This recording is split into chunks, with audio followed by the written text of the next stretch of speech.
इतने हम अच्छे तरीके से डिस्कस करते इस्माइल यार, कम ऑन यार, कैसे असिस्टेंट है आप इस्माइल। ओके गाइस, ओके हम पढ़ेंगे अब ये अब थोड़े और पढ़े। व्हाट आर वी डूइंग, अच्छा सवाल है, अच्छा सवाल है हारून साहब, अच्छा सवाल है।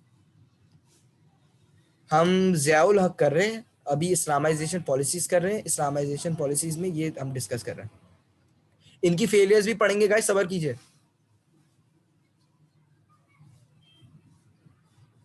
कौन थे, नाम बताओ इसका। आपका सवाल समझ नहीं आया, हम फॉरवर्ड डिस्कस करते हैं जी। अच्छा, अब स्ट्रिक्ट लॉज, ये आपको याद रह जाएगा एक बार पढ़ने से। औरतों को जो मीडिया पे थी उन्हें सर पे दुपट्टा पहनना लाजमी होता था, उन्हें सर ढकना लाजमी होता था, नहीं ढकते थे तो उनको सजा दी जाती थी। ये आप ये रखे, laws were like employed for media women to cover their head. और इस्लामियत और पाक स्टडीज की कंपलसरी बना दी स्टडीज, ये तो आपको पता होगा क्योंकि जो हम पढ़े, ये भी आपको याद हो गया, ये आपको आसानी से याद हो गया, ये भी आपको आसानी से याद हो गया। 5% उशर टैक्स, उसका आधा कर लें, मतलब उशर टैक्स बस एग्रीकल्चर पे इम्पोज होता था और ज़कात ऑर्डिनेंस पूरी वेल्थ पे इम्पोज होता था।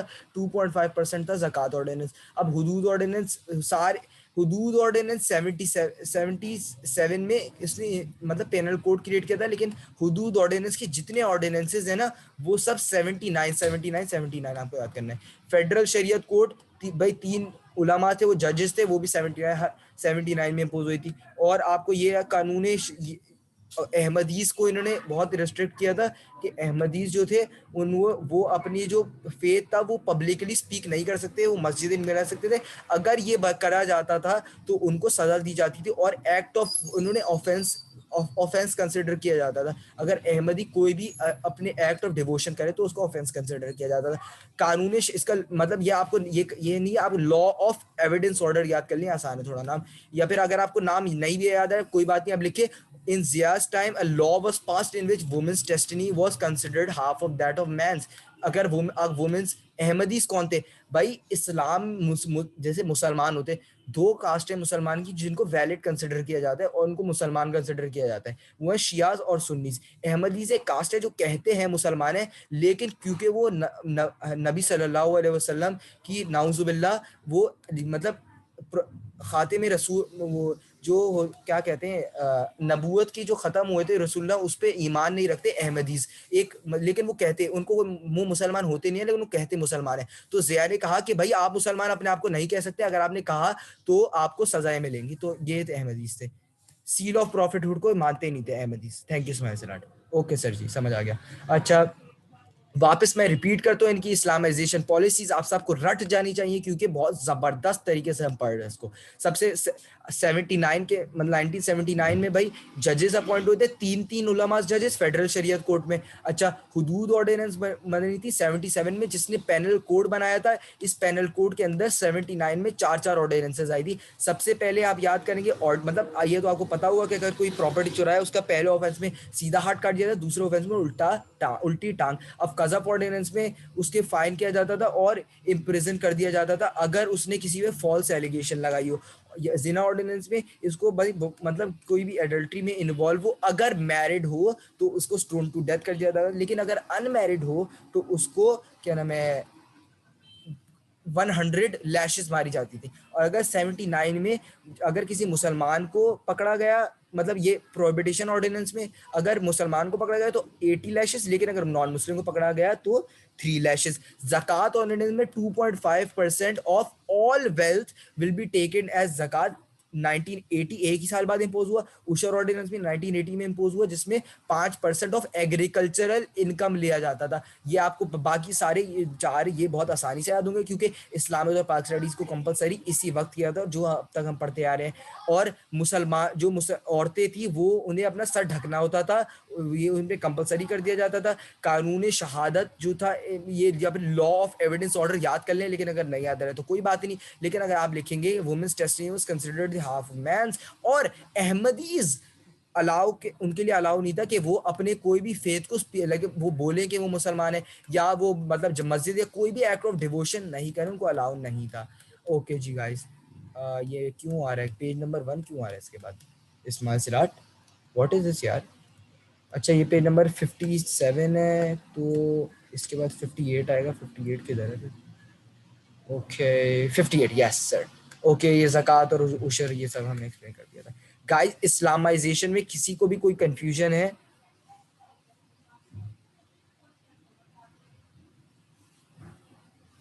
अगर कंफ्यूजन है तो यस, अगर नहीं कंफ्यूजन है तो no. Chat box.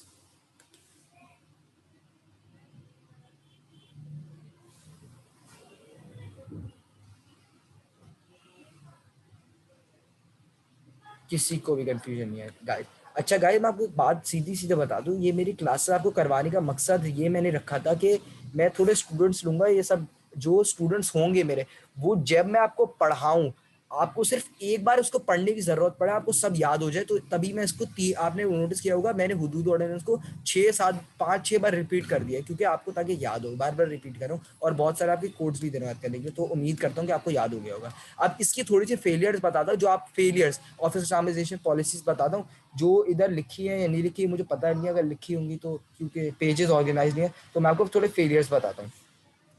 Islamisation policy के जो ज़कात ऑर्डिनेंस था ना, वो शियाज ने बहुत अपोज किया। शियाज कहते थे भाई कि उनके ख्याल में वॉलंटियरी होनी चाहिए ज़कात। इसके पूरे पीछे इख्तलाफात ये है कि ये जो ज़कात की कलेक्शन है, ये हज़रत अबू बकर और ये सब दौर में की जाती थी बैतुल माल में, लेकिन और ये हज़रत अली ने इसको कंपलसरी नहीं बनाया था, और वो उनके हज़रत अली के दौर में वो, what are you telling in the class? भाई ज़िया की हम इस्लामाइजेशन पॉलिसीज पढ़ रहे हैं,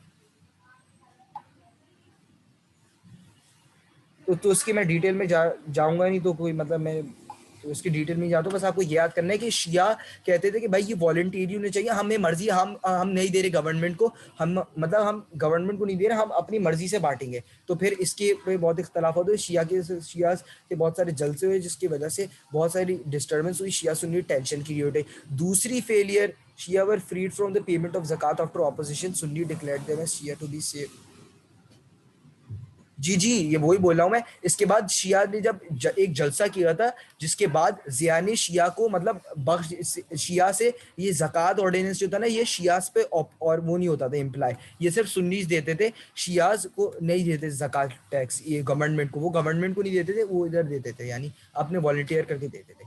अच्छा इसकी एक और फेलियर है, जैसा कि आपने पढ़ा होगा इसमें, हम नीचे हमने पढ़ा था कि वुमेन्स के वो उसके बारे में कि वुमेन की पोजीशन, वुमेन के दो लॉस पढ़े थे। सबसे पहले ये पढ़ा लॉ ऑफ एविडेंस ऑर्डर, दूसरा ये पढ़ा। तो इसकी फेलियर्स हैं कि मतलब जिया के दौर में जो मुसलमान वो औरतों की पोजीशन है वो बहुत डिक्लाइन करी थी। हालांकि इस्लाम औरतों को हक देता है थोड़ी, लेकिन जिया ने इतने हक भी नहीं दिए थे। जिया ने और मतलब जो बुक्स थी, जो एजुकेशन में बुक्स थी, वो औरतों के खिलाफ डिस्क्रिमिनेट करती थी, वो इनकरेज करती थी वो घर पे रहे, वो और उनकी एजुकेशन को भी डिस्करेज करती थी, और ऐसे बहुत सारे डिस्करेजमेंट करे जिया के दौर में, जिसकी वजह से उनकी पोजीशन बहुत डिक्लाइन की। औरतों ने एक अपनी ऑपोजिशन पार्टी भी बनाई थी, जिसका नाम मेरे दिमाग में नहीं है, और आपके दिमाग में हो तो ज़बरदस्त है, लेकिन मतलब इतना ज़रूरी नहीं है।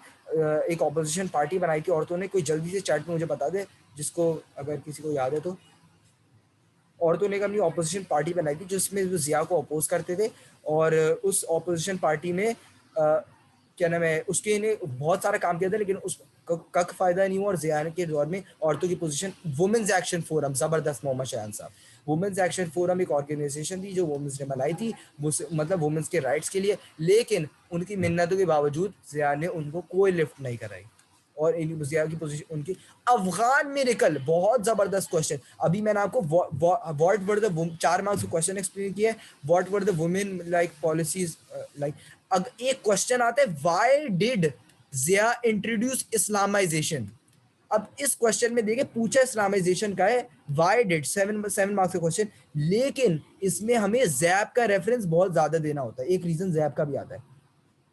सबसे पहली जिया की रीजन आप लिखें गाइस, एक लें रजिस्टर और लिखें, सबसे पहली इस्लामाइजेशन इम्पोज करने की रीजन, और गाइस मेरे बैकग्राउंड में प्लीज जो शोर हो रहा है उसको इग्नोर करिएगा। सबसे पहली, why did Zia impose Islamisation, मतलब इस्लामाइजेशन क्यों की, उसके पीछे कोई फायदा था? तो हम पढ़ेंगे, इधर भी लिखा हुआ है क्या मेरे सर जी ने कि क्यों इम्पोज की थी जिया ने, आखिर जिया को क्या मसला था, क्यों इम्पोज की, why did Zia introduce Islamisation? 7 marks question, बहुत जबरदस्त तरीके से डिस्क्राइब हुआ गया है, इसका स्क्रीनशॉट ले लीजिए और मैं इसको पढ़ाना। सबसे पहले भुट्टो जो था वो एक सेक्युलर पर्सन था, लिबरल पर्सन था, वो इस्लाम को इतनी मतलब वो इंपॉर्टेंस नहीं देता था और वो सोशलिस्ट मेजर्स इंट्रोड्यूस कराता था। जो भुट्टो की और नेशनलाइजेशन भी करा दी थी। तो भुट्टो ने कहा कि भाई इसलिए इसका रिलीजन में कोई नहीं है। तो जिया ने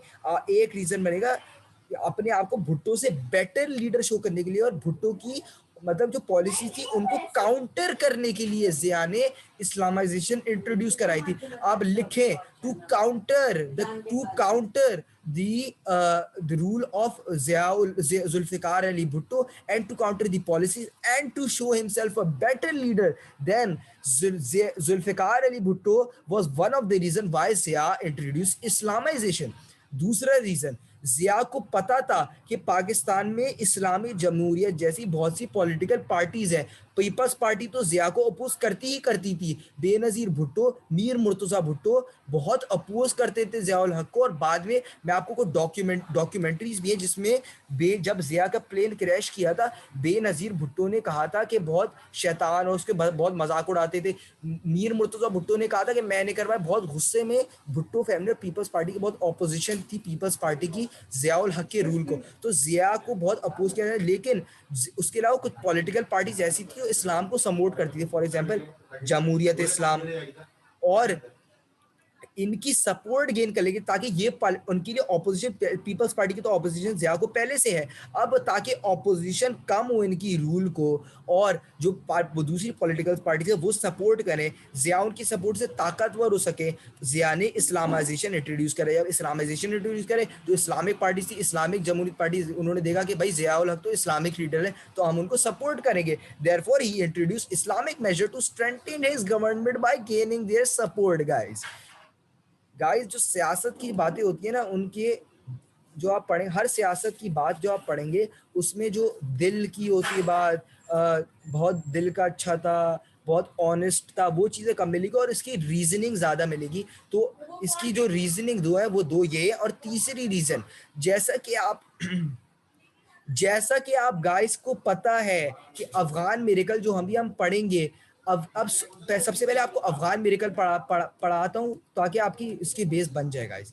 अच्छा जी, ओके गाइस, अफगान मिरेकल में हुआ ये था कि 79 में, डियर दिसंबर, ये गाइस आपको मैं रिक्वेस्ट करता हूँ ये याद नहीं करें, अपनी एनर्जी और टाइम वेस्ट नहीं करें इस पे, ये याद करें आप। 1979 में यूएसएसआर, जिसको कहा जाता है रशिया, यूएसएसआर ने, अब आपको 3 कमेटीज याद करनी है। यूएसएसआर, अफगानिस्तान, मंथ याद ना करूं, नहीं नहीं हारून साहब, मंथ कौन याद करता है हारून साहब, मंथ का कुछ भी कोई फर्क नहीं पड़ेगा मंथ से, आपको सिर्फ वो याद करनी है, ये ईयर याद करना है। आप अगर लिखे अपने क्वेश्चन में, अगर क्वेश्चन है what was the Afghan miracle, आप लिखे Afghan miracle started when USSR invaded in 25 December 1929, या फिर अगर आप लिखे द इन्वेडेड इन 1979, अगर आप मेंशन करें तो आपको एक ही मिलेगा, आपके कोई मतलब एग्जामिनर लिफ्ट नहीं कराएगा आपको, तभी एनर्जी याद होती है याद करने की। अच्छा जी, मैं वापस आता हूँ। यूएसएसआर, अफगानिस्तान, यूएसए, पाकिस्तान, ये जो बहुत पूरे दुनिया इन्वॉल्व थी, लेकिन जो मेन कंट्रीज थी वो मैं आपको बताता हूँ। अब जो यूएसएसआर थी, ये क्यों सपोर्ट, ये थी बहुत बड़ी दुश्मन यूएसए की, यूएसए और यूएसएसआर की बहुत बड़ी दुश्मन थी। एक थी क्योंकि यूएसएसआर कम्युनिस्ट की थी और ये एंटी कम्युनिस्ट थी, ये तीनों कंट्रीज एंटी कम्युनिस्ट थी। यूएसएसआर कम्युनिस्ट, यूएसएसआर कम्युनिस्ट, और ये बाकी सारी हमारी एंटी कम्युनिस्ट। तो यूएसए जो थी वो यूएसएसआर ने अफगानिस्तान पे हमला कर दिया। अब अफगानिस्तान मुसलमान कंट्री भी है और यूएसए अफगानिस्तान को सपोर्ट मुसलमान कंट्री क्यों कर रहा है, क्योंकि वो यूएसएसआर के दुश्मन है। अब पाकिस्तान का मैप देखें तो मैप निकालते हैं, अभी सब मैं मैप निकालता हूँ पाकिस्तान का गाइस सब। गाइस गाइस गाइस, पाकिस्तान का मैप निकाल के आपको मैं बेहतरीन तरीके से समझाता हूँ। अच्छा जी, मैप को रीसेंड कर दे यार ग्रुप पे, क्योंकि बहुत ऊपर जाना पड़ रहा है मुझे। इस्माइल, मैप को ग्रुप पे जरा रीसेंड कर दें, बहुत ऊपर जाना पड़ा है मैप ढूंढने के लिए। Why did Pakistan support USA instead of USSR? उसकी जरूर, उसके मैं बताता हूँ आपको किसका क्वेश्चन है, ये हारून साहब का, मैं बताता हूँ यार। अभी हम जी हमें ये शेयर हो गया पाकिस्तान का मैप, चलो न्यू शेयर, अभी मैं दिखाऊंगा आपको।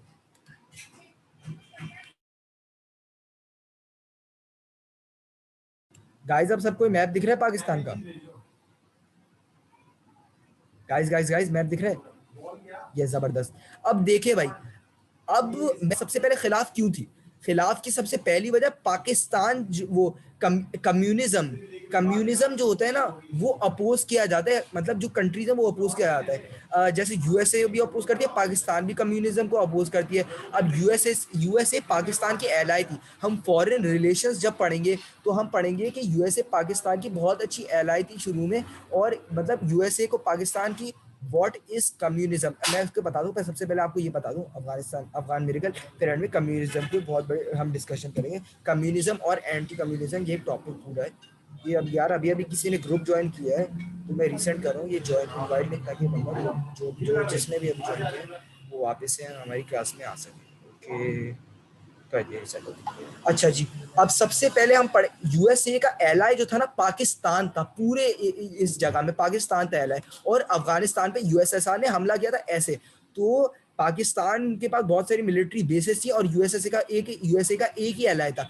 अब अफगान मिरेकल क्या हुआ कि यूएसए जिया को सपोर्ट नहीं कर रही थी। क्यों नहीं सपोर्ट कर रही थी? कि यूएसए उसको सपोर्ट नहीं करती थी, क्या नाम, मिलिट्री रूल को सपोर्ट नहीं करती थी। तो मिलिट्री रूल जिया का था, तो उसको सपोर्ट नहीं करती थी। लेकिन जब जिया के दौर में ये हुआ कि इन्होंने हमला कर दिया, तो क्योंकि यूएसए को पाकिस्तान का फायदा उठाना था और पाकिस्तान अफगानिस्तान की सपोर्ट करनी थी, यूएसए को हराना था, तो उसको इसके लिए पाकिस्तान का इस्तेमाल करना था, पाकिस्तान की मिलिट्री बेसिस का इस्तेमाल करना था। तो इसको मजबूरन अपने रिलेशंस पाकिस्तान से अच्छे करने पड़े, और पाकिस्तान को अफगान, इसको मेरिकल क्यों कहा जाता है कि भाई इसमें,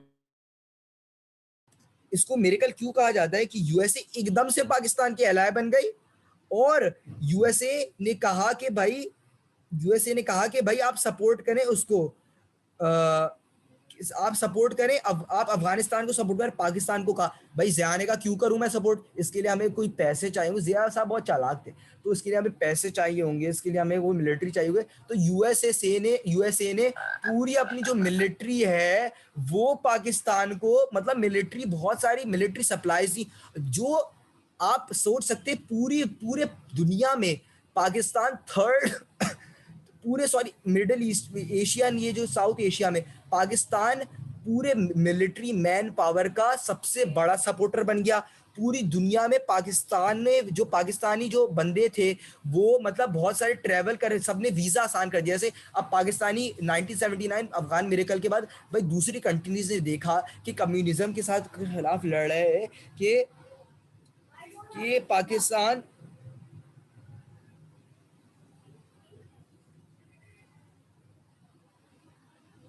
अच्छा जी, तो पाकिस्तान कम्युनिज्म के खिलाफ लड़ रहा है, तो बहुत सारी कंट्रीज इंस्पायर हुई, और इंस्पायर हुई तो उन्होंने पाकिस्तान की मदद करने के लिए बहुत सारे एड भेजे और अपने वीज़े आसान कर दिए। अब पाकिस्तान के पास आपको पूरी दुनिया में सबसे अच्छी मिलिट मतलब गन्स और सबसे ज्यादा टेक्नोलॉजी किसके पास थी? यूएसए के पास, और वही टेक्नोलॉजी अब पाकिस्तान के पास आ रही थी। तो पाकिस्तान की मिलिट्री ने बहुत एक्सेल किया। इसको अफगान मेरिकल इसलिए कहा जाता है क्योंकि पाकिस्तान बहुत रिच हुआ।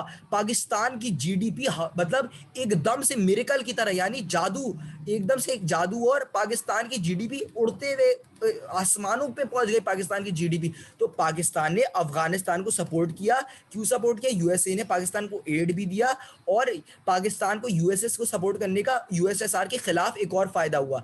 सबसे पहला फायदा, एड का फायदा, आपको समझ आ गया होगा पाकिस्तान ने क्यों, दो रीजन सपोर्ट करने की। सबसे पहले पाकिस्तान कम्युनिज्म के खिलाफ है, और दूसरी, और ये एड, यूएसए ने बहुत सारी एड दी पाकिस्तान को, और दूसरी रीजन आप दे, अब आपको मैं पढ़ाऊंगा।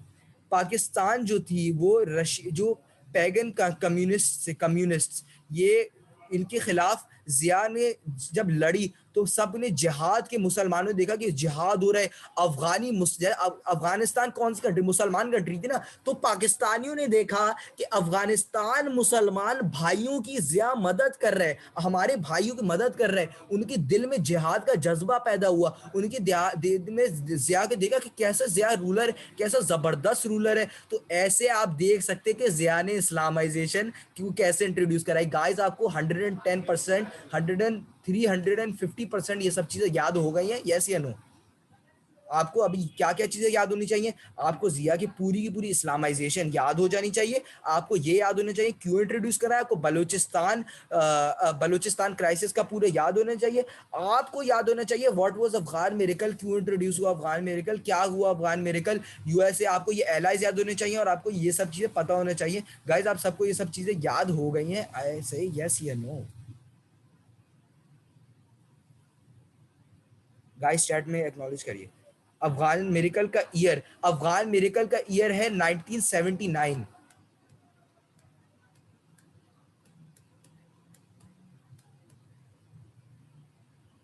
क्योंकि इन्होंने मतलब एंड में 1979 के हमला किया था, लेकिन 1980 में पाकिस्तान ने बहुत किया था। But please answer my question. Haroon साहब पूछिए क्वेश्चन।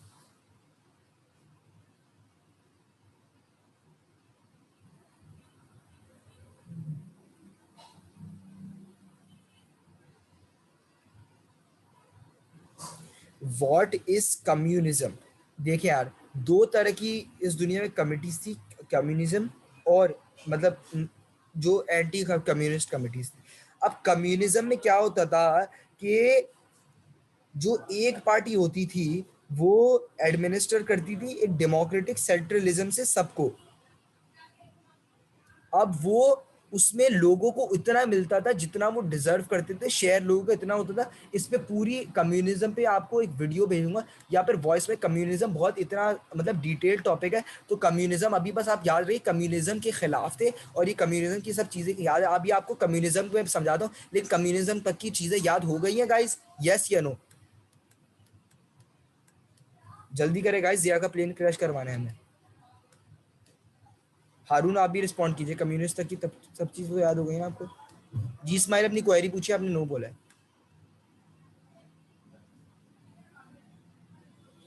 कम्युनिज्म इस्माइल मैंने बोला है 5 मिनट है, हमें जिया का प्लेन क्रैश करवाना है। तो कम्युनिज्म एक डिटेल्ड वॉइस मैसेज में ग्रुप पे आपके पास आ जाएगा एक्सप्लेनेशन उसकी। 5 मिनट है इसके। हमें अभी जुनेजो का पूरा डिसमिसल एक्सप्लेन करना है, और तो और हमें जिया को मरवाना है, हमें पूरा मजलिस शूरा को एस्टेब्लिश करवाना है अभी। अच्छा अभी तो अब क्या हुआ भाई, 1982 में मजलिस शूरा और इस्लामिक पार्लियामेंट एस्टेब्लिश करी जिया ने। व्हाट वाज दी मजलिस शूरा? लिखे 1982 में मजलिस शूरा और इस्लामिक पार्लियामेंट इंट्रोड्यूस कराई जिया उल हक ने।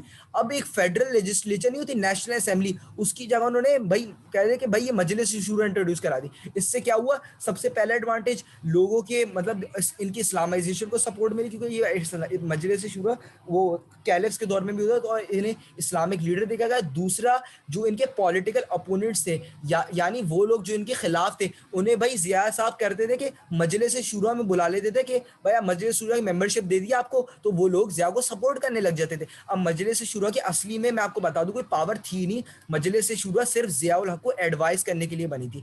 सारी पावर जिया के पास थी, जिया उल हक के पास थी। और अब हम इलेक्शन जल्दी से पढ़ते 3 मिनट में। ये इस्माइल यार आपने भी ना ऐसा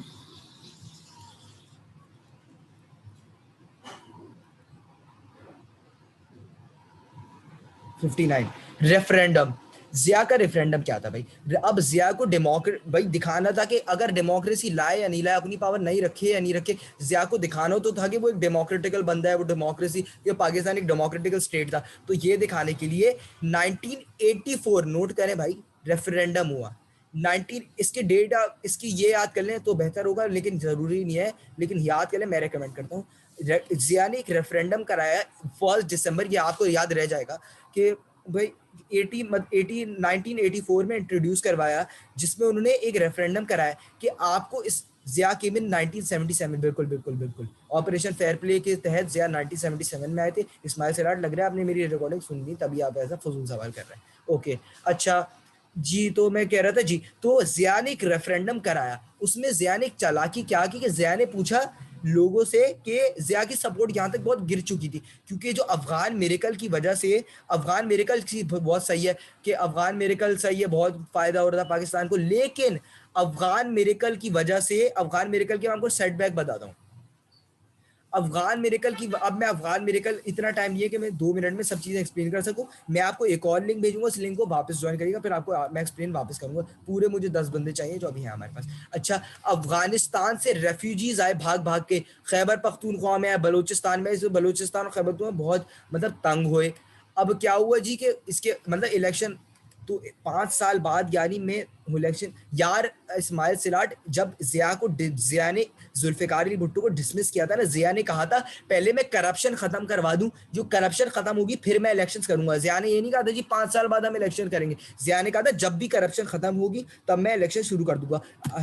तो ये सब, ये आप सुन लें, इस्माइल सिलाट के सवाल आया था। तो are you conducting conducting today's class, ये मुझे एक बंदे ने भेजा है मैसेज व्हाट्सएप पे कि are you conducting today's classes, बंदे को सल्यूट मारने का दिल चाह रहा है मुझे, कि मतलब लिंक मैंने भेज दिया है। ये है कौन? हाँ, हुनरमंद बंदा।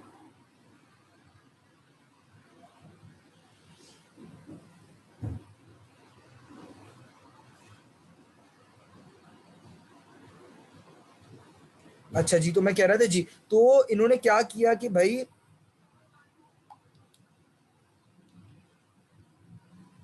ये किसी और को भेजते, सॉरी गाइस अगर आप में से किसी को भेजा हूं।